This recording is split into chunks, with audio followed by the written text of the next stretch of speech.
Rightio, welcome to episode 1 of, we're not sure what we're going to call it yet, Maddie, but we'll make sure to try and do these regularly and get a guest on, and maybe a couple of guests each week, and just a preview and a slight review of harness racing for the week. Yeah, absolutely. Nice to join you, Fitzy. Obviously been a busy couple of weeks since we've returned back to racing, and plenty of form to go through, plenty of highlights to talk about as well. So looking forward to kicking into it and seeing if we can find a few winners for this week. Yeah, you've been having a pretty good run on Twitter. If everyone's following Matt Markham on Twitter, they'll see the past couple of weeks you've been providing a couple in each race for punters to follow, and I know you had a good day the other day, Folklore saluting. We'll talk more about Folklore later on, but Folklore did the job there, and you would have been pretty happy in the Methven pub. Yeah, just a boredom buster for me, mate. Look, haven't really got an avenue in which to share a few tips. So Twitter's copping it from me at the moment. There might be a few out there that are going, jeepers, I wish he'd stop that. But every dog has their day. We found a few winners over the past couple of weeks and a couple at pretty nice prices, Folklore being one. And a few really good place bets as well, I think. So we'll keep doing that as the working life allows it to. We'll try and rip through all the Canterbury meetings at least and see if we can keep tipping a few people into some winners on the Twitter sphere, because it's getting to be a pretty busy place. There's more and more people joining by the day, judging by the amount of follows that are coming through. Definitely, it's really cool to see stables, punters, and everyone throwing out content out there. And you've found a couple for us just to go back and preview quickly, quickly, that you saw at Addington on Friday night.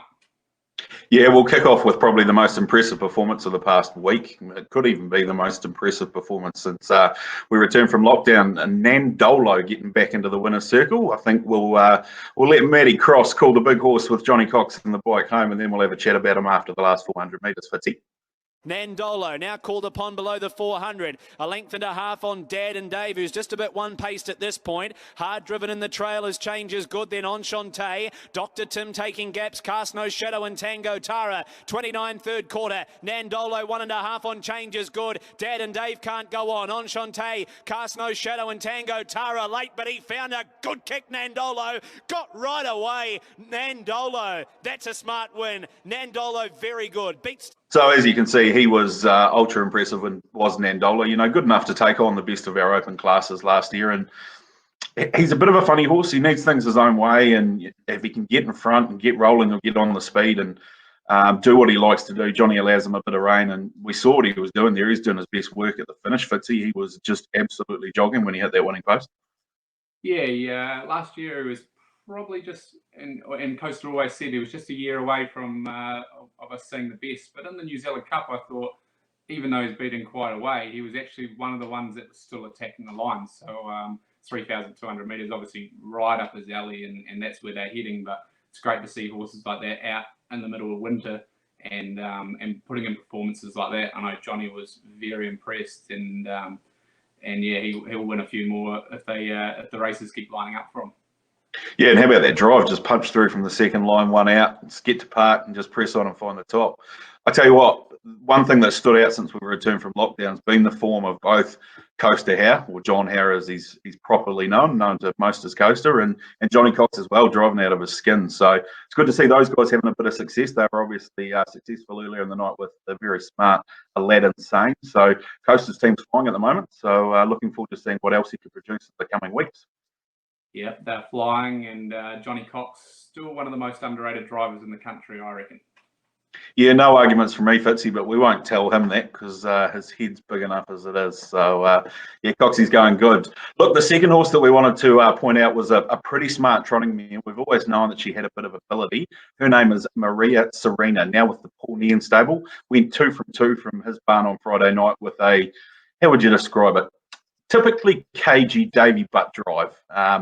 Managed to get a few cheap quarters in there, and then she was just too tough to the line. We'll let Matt Cross call her home, and we'll have a chat about her post this video. The leader is down the side, Maria Zarina, a length on a fast closing Phoebe Onyx. Third behind the speed, the player. Countier Gallop, then overzealous. Third quarter, 29.3. Maria Zarina, joined by Phoebe Onyx, who took over. The player right in behind them. Phoebe Onyx, Maria Zarina. There's a head between them. The advantage to the outside. Oh, Maria Zarina's coming back. Maria Zarina, 50 to go. The player late. Maria Zarina holding on over the player. Maria Zarina back to back. Yeah, so pretty impressive, wasn't she? She just kept giving to the line. No doubt that Phoebe Onyx clearly got her head in front of her halfway down the straight. And Paul coming out in the media this week with a story with Mick Guerin on HRNZ, courtesy of the NZ Herald, I guess you could say, that Paul thinks she's an open class mare. So gives him a strong hand in our trotting races when we get through to later in the season, because he's obviously got his new acquisition, Lamont, yet to join step out for him. So he's targeting some of the early trotting features once we get into the spring months. And of course, the reigning Dominion Handicap winner, Habibi Inter, just sidelined at the moment with a bit of a suspension problem, but due back about Labour weekend by the looks of it, Fitzy. So Paul Nairn, as we would expect, set to have a big hand to play in our trotting features next season. And she really showed a lot of bottom that mare, didn't she? Around the bend, it looked like if anything was going to be the winner, it was going to be John Dunn, the player. I thought, watching on the line, and as you said, she was headed and she's kicked back pretty brave. So good move there from obviously Davey, but still gets to keep the drive and owns it. So Paul, as Paul said in the media, you know, when Davey sends him one, you know it's pretty good, and looks like she's destined for better things, especially under the tutelage of one Paul Nairn. Yeah, you're absolutely right. Look, I think it's right to mention the effort of the player. Probably a victim of circumstances a wee bit. Johnny sort of come out and got onto the back of Phoebe Onyx because it looked like Phoebe Onyx was just going to go trotting straight past Maria Zarina, and the player got off the wheel of Phoebe Onyx and just took a wee while to wind up, but once it did, it really hit the line. Good to see it relax, because obviously it pulled its block off first up and cost itself, but it's a pretty serious player, that horse. Not mistaking the name, obviously, but when it does things right and relaxes, it's a pretty serious customer. So I'd expect to see it winning at pretty short notice based on that run. Most definitely one for punters to keep an eye on over the next couple of weeks anyway. Absolutely. I think you can follow the John Dunn stable with a lot of confidence at the moment. So there's a busy racing week ahead. We've got 4 meetings from Thursday through to Sunday, from Auckland right down to Invercargill. So we thought we'd try and find a few winners throughout the 4 meetings. And Fitzy, you're going to kick things off with a pretty well-bred 2-year-old filly from up in the north. Her name is La Bet. A better's delight out of La Filaya, who, of course, is out of that beautiful brood mare. Excuse me. So a bit of breeding on this one side, and pretty impressive getting to the line, even though in just a 2-horse trial. Yeah, just a 2-horse trial here, and we'll watch it in a minute. But really well-bred filly. I know she's on debut, but the field, looking at it, doesn't look too strong. This is quite a nice trial. They didn't rush home in any spectacular time, but she looks like she's going to be a nice filly, and from a good stable that's in form at the moment. So definitely one that I think is worth a bet tomorrow, and one that can go on and win a few more races. So we'll just take in the last 400 here, and you'll see her hit the line. Obviously, the stablemate did it quite easy, but it's probably one to follow as well. Azana and Larbet. They're about to swing into the lane here. Azana, the Better's Delight, gelding out of Heart of Dixie, and Larbet, the Better's Delight, Philly La Faloo, the outside. So they come past the Lone Star Restaurant down to the 150. And in front here is Izana, Larbet up on the outside. Izana, Larbet. These two stride for stride in their qualifying attempt. They're well under time. And I'd say maybe Larbet just a nose from Izana. So she goes round in race number 4 tomorrow night, Fitzy, and you found us one at a price. The current price, 15s and $3.70. Number 11 in the book. Pretty good field. There's a couple of nice first starters in there. Hot and Treacherous from the Hughes stable goes well, as does Marathon Man from the Barry Purdon stable. It'll start from the outside of the front line. So race 4, number 11, La Bet for you. I'm going to stick at Alexandra Park tomorrow night too. I think I've found one in race number 6. Number 1 in the book, Johnny Mack. Michael House trained, Stephen Reed driven. Really good second, I thought, first up. Should take a bit of improvement out of that. He was going some cracking races before lockdown, but he was drawing badly. He drew well last time out and run a good second. I can see him probably throwing the tow rope out and following a horse like Nürburgring, who's drawn beside him. We know it likes to get on the speed. So I think Johnny Mack at about $4.50 in race 6, number 1. I think he's a really good chance tomorrow night, 250. Yeah, and I liked another one there, actually, Tricky Rick. I know they backed it quite heavily first up, so expecting it to improve with that run under its belt, again from the John and Josh Dickey stable, who have been tasting a lot of success since lockdown, so one to look out for there. And I know you were also keen on one of Barry Purdon's runners. Yeah, Major Jealous goes around later on in the night. Scott Phelan does the driving for it. $1.65. So, look, it's in a race that, looking at it's predominantly horses that have been racing around in amateur driver races. So, look, it really should stack up and go well, provided it races a little kinder than what it did last time out when finishing third behind Warlock. So, yeah, Major Jealous probably the short odds favourite of the night for me. I'll expect to see Big Bar in the winner's circle at some point during the night anyway. Eddington race Friday night for the first of 2 times over the weekend, and a couple that we've found here, or one in particular that I've found quite keen on it after a very brave performance I thought last week, was Rain Bomb from the Benny Hill stable. It goes around in race number 8, drawn the pole again, as it did in the performance that we're about to see shortly. Ricky May, great to see him back in the bike. Good method man he is. Wasn't quite able to get a bit of success in his first weekend back, but he certainly gave pretty much every one of his drives every possible chance. I wouldn't think that he will escape from this weekend without being able to salute the judge, and I think this horse might be the horse to do it.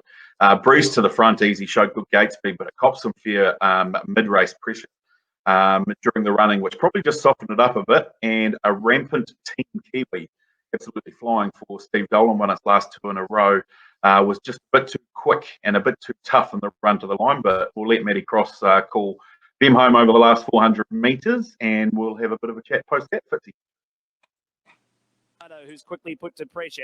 Third, the inside pocket watch. Then Carlos Bromac, Mossdale, Lottie. Longview Lady under wraps. 30.8 third quarter. Ranger Bomb in first. Pocket watch a danger off his back. Team Kiwi the outside. Then Carlos Bromac, Longview Lady. Ranger Bomb leads by a length on Team Kiwi. Ranger Bomb a length. Team Kiwi 100 to go. Ranger Bomb. Team Kiwi goes to him. Oh, she's low flying. Team Kiwi scores. Team Kiwi won at a length on Ranger Bomb. Carlos Bromac. So really tough to the line there, and it was actually only probably within the last 75 metres that Team Kiwi got the better of it, and Team Kiwi had sat in the 1-1 following that pressure that was coming towards Ranger Bomb from the winning post to lap out. So I thought it was a good performance. Drawn 1, very similar field again too, Fitzy, so I thought he'd probably lead again and look to, you know, defy them up the straight. And Carlos Bromac hitting the line well. He's drawn next to Ranger Bomb. That might be the big danger. No second line, so if Johnny Dunn can jump onto his back, then Carlos Bromac becomes the biggest danger. But pretty keen on Ranger Bomb being Ricky May's first winner back, and win number 2,950, I think it'll be, if he can get that one over the line. So race 8, number 1, Ranger Bomb, my bet of the night at Eddington on Friday night. Yep, and I'm sure Ricky, as he said, he's got that target in sight, so Ranger Bomb looks a pretty good chance there. Team Kiwi has been flying, and that win the previous week in the junior drivers race was something to see. I didn't see it, though I had a drive in it and I was out the back, but everyone that watched it said that it was a massive run. So yeah, only going down a short margin to Team Kiwi is definitely no insult to Ranger Bomb. A few others, Matty, that we circled at Addington. Tango Tara you liked. Yeah, I just thought their performance, and we've seen the video, Nandolo's performance was one of the only ones making a lot of ground, and a really, really good run fresh up for Jimmy Curtin. Good to see him back on track, Tango Tara. We know he's a good horse. He was an impressive winner on Cup Day last year, of course. When the last race of the day, he won that really impressively. Look, he gets a distinct advantage this week over Nandolo, who's off the 20-metre handicap. Tango Tara's off the front. He's a good beginner, generally. Touching wood, just that he will step away, and he could actually settle in front of Nandolo this time. And let's be fair, Nandolo's not going to get to the front this week as easily as what he did last week. So I thought Tango Tara had a bit of a chance to perhaps turn the tables if the race panned out the right way. So I was throwing him into my multi for the night along with Ranger Bomb. Let's see, what have you found for us at Harness HQ on Friday night? Yeah, I'm going to stick with one that I actually really liked last week. He was a touch disappointing. It's Cheetah Valley in race 6. I know there was a fair bit of confidence from the team, and he did go a wee bit wayward and had to work a bit early. So he gets a nice enough middle road draw. The field's not too strong, and he's come off the unruly last start, so I expect him to be pretty close there. And another one, Lululemon, or Lululemans, is it? Pronounce it wrong. There you go, but it's drawn Lululemons, or Derek Jones. Derek and Adele Jones will hunt you down. It's Lululemons. I thought I was right. There you go, but it's drawn 1 this week, and the run last time was pretty good. So I thought that should be worth an each way dollar. Yeah, both good chances. Lulu was really good behind Sounds Like Art last time out. Dragged Sounds Like Art into the race and actually went to the line fighting. So barrier 1 for her, Sam Otley in the bike. I'd expect her to be right in the hunt. And Agree Reed Cheetah Valley. Enigma in that race, I think, is the one horse. That's Skippy's Delight. We all expected him to win from the pole last week. And let's be fair, he was pretty disappointing. I had a chat to Ricky after the race, and he was sort of scratching his head a wee bit. He said he's much better than that. So, look, you can't drop him, because if the best version turns up, he's probably going to be too good for them. But I agree, him and Cheetah Valley certainly stand out in that race. Yeah, Skippy. So from he probably just let me down a couple of times there, Matty. So go with Cheetah, but you never know. If Skippy's Delight sat on the back of Cheetah Valley, then it would be a good last 400 to watch.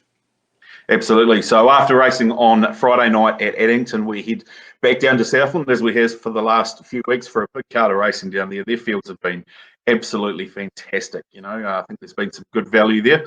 My TAB account would certainly suggest that there's been some good value there anyway, Fitzy. So, look, hopefully we can find a few winners throughout the day there. I'm going to kick things off. I'm actually going to make my bet of the day down there, Mid-Canterbury horse, actually. Weekend Dream from the Brent White stable. I thought it was really, really good in that hot run race over the 1700 last week, where there was a little bit of a speed duel, shall we say, between a couple of runners there. Jawbreaker was one of them in front, and it was copping a bit of pressure from the outside. Weekend Dream actually had to lead the field up, and I thought it was a really, really good performance with a bit of natural improvement. The Brent White trained runner, I think, can get a slice. So race 4, number 6, Weekend Dream. And the other horse I was quite keen on is from the Amber Hoffman stable, a horse that we've seen a fair bit of. His name is Payment Plan. He's in race 7, number 3. Hitting the line really strong and 2 runs back from the spell. And the last performance was really, really good. Look, the day he gets close enough when they turn for home, he's probably going to win by 3 or 4 clearing away. So we might take a look at his latest performance and the way that he hit the line. You're looking for him in the Amber Hoffman colours, and he will be hitting the line with Real Venom. That's him last moment, I think. Third on the inside. I wanted to answer somebody is starting to run on out of the centre. Allendale held up as they go for home. Duke of Dundee went to Square Dealer. Allendale needs an out, gets across heels now and is starting to get home, followed by Wanna Dances, somebody across the track. It's Duke of Dundee. Tristan Larson trying to get us first, but Allendale's going to spoil the party on the outside. Allendale grabbed the lead and Allendale won it. Payment Plan from last week has smoked home and run second. Yeah, pretty hard to miss that. I think even Stevie Wonder might have spotted that one getting home down the outside. It's come from last too.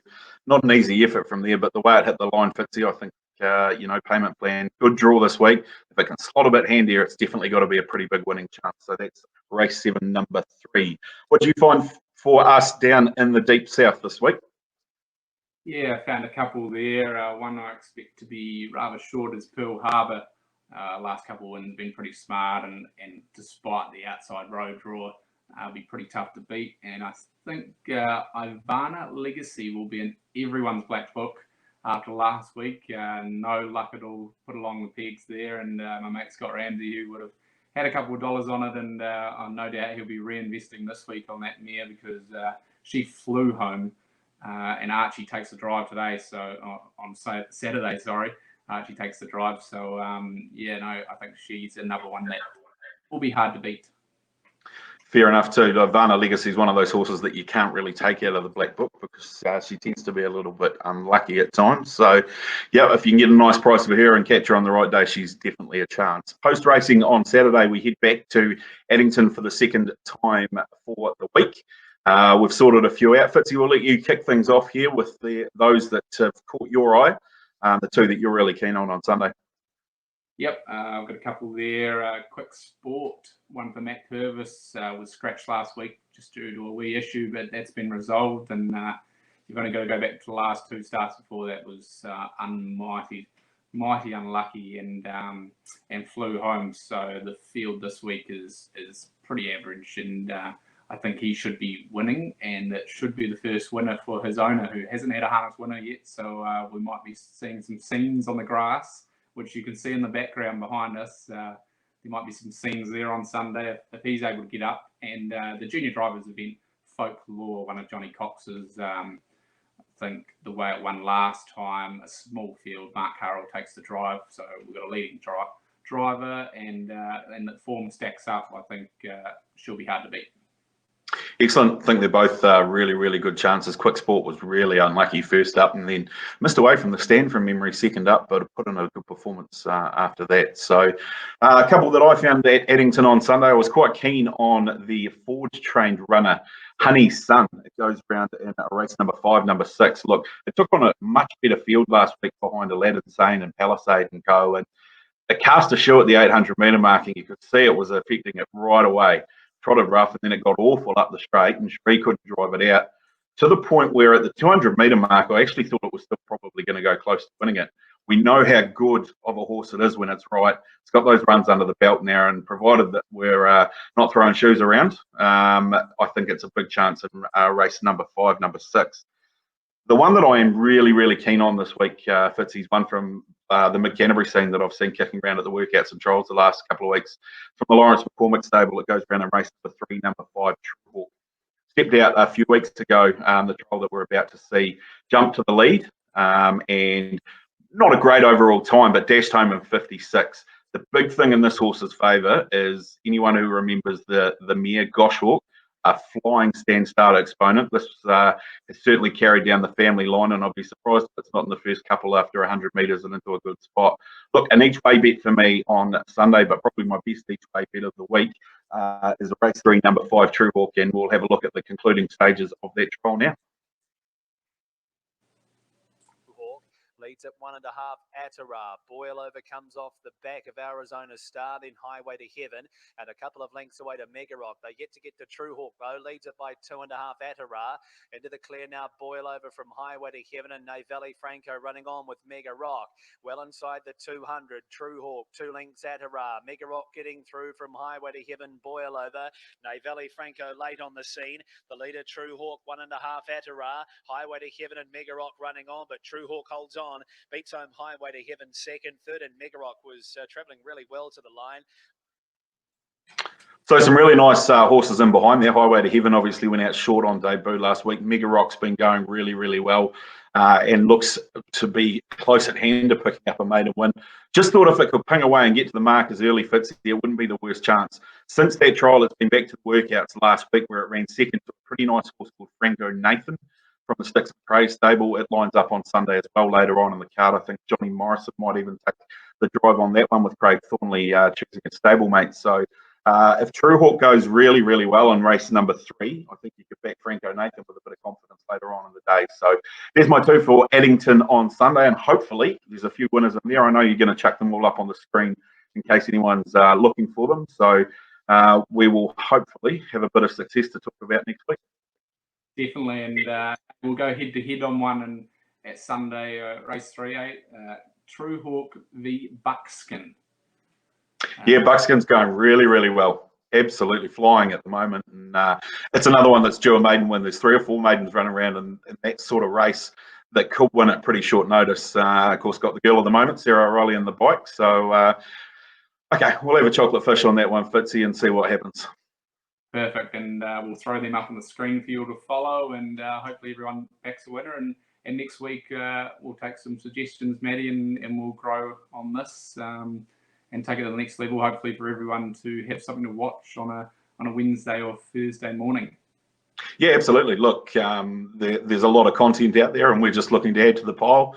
If anyone's got any feedback or any suggestions or things that they want to see us talk about or anything like that, Fitzy and I are probably 2 people in the harness game that aren't too shy on the social media channels. So if you're looking for us, you can probably find us pretty quickly. So yeah, look forward to hearing some feedback, and hopefully we can find a few winners to get off on the right foot, and we'll go from there. Fitzy, it can only get bigger and better.